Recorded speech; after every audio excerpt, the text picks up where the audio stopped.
Mana is the source of all life, pal. The source of all energy in the world. And hear this one out. It's a renewable resource. One that does not suffer from the issues that all other renewable sources of energy suffer from. Now, this one is actually good, and this one has no drawback. Mana, it's closely related to the land. It's closely related to forces of nature. I'm going to tell you about them. First of all, you got plains, and snow-covered plains, and these are usually the white mana type.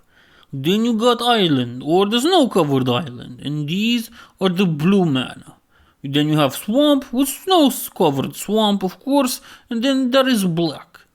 Following that, we have mountain and snow-covered mountain, which is very nice, and that is red mana. And then we have forest and snow-covered forest, which is green mana. And then we don't have any mana at all, and we call that colorless mana, because logically it has no color. Mana can be used in quite many ways, in fact. And depending on the color, you can do a bunch of certain stuff. You can cast powerful spells or helpful spells. It all depends on what you need and how you know to draw all that mana. Because in the universe of Magic the Gathering, mana is king. And also food. For one to access proper mana and use it for spell casting, well, you need to find the flow of the ley lines and drag them from their given plane. Because you see, the way the mana works, it flows. Imagine silk velvet clothes that just walk into the air. They just move around in the air without anybody touching them. And they walk like this, or they flow, if you will. They flow from their plane of existence into the whole multiverse. And that's where you can grab them, drag them, and cast spells with them. We have to understand that mana can also exist as something in the physical space, material, not only into the magical realm. So when it flows, we can really touch it and feel it. But most mages and most spellcasters and planeswalkers even use mana from the ley lines. They drag it from their given plane and use it to their benefit, for good or for bad. Mana has a powerful place in the world. You must understand, mana works very strongly. Every creature in here is addicted to mana in one way or another, but not to the detrimental points of the Blood Elves in World of Warcraft. No, they are so addicted to mana that certain builders will make great monuments at places that are most concentrated with mana, sites of such convergences of mana that it's quite undescribable how big it is. Now, some animals are also, knowingly or not, addicted to mana, and they can follow the flow of mana through the space, and that is why you see birds fly in certain direction, because they go where there's more mana. The respective mana, because when winter comes, not that much of their favorite mana here, so they fly where more mana at. Giant trees and animals can also be found in places where mana is at its biggest point. So big trees and big animal, megafauna and megaflora if you want, appear in places where mana spikes, where there's a bigger concentration of it, and they can drag more of it to their own benefits.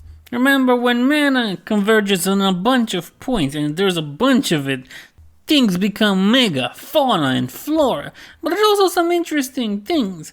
Mana can become so concentrated in one place that something quite interesting happens.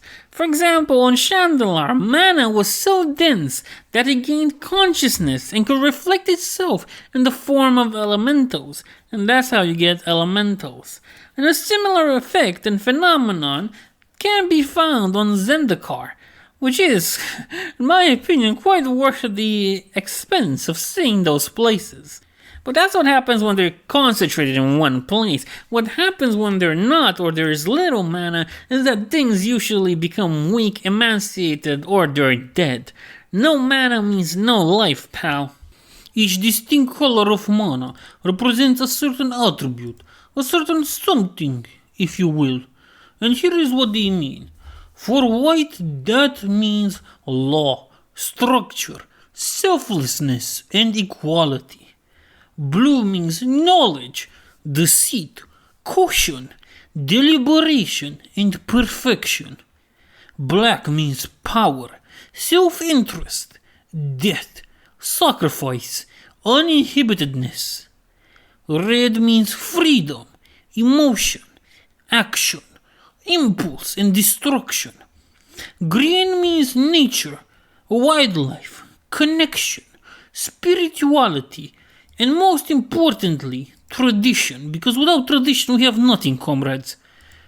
Next, we must understand that the colors of mana work in friend and enemy dichotomies. Some colors have friends, some colors have enemies. I mean, all of them have friends and enemies. Now, enemy colors are two opposed colors on the color pie. And if you don't know the color pie is like a normal pie but with colors of mana. I don't think it's as tasty, but you understand what I mean. And here we have enemies like white and black, black and green, green and blue, blue and red and white. Philosophically, these pairs tend to have stronger internal conflict than allied colors in their union.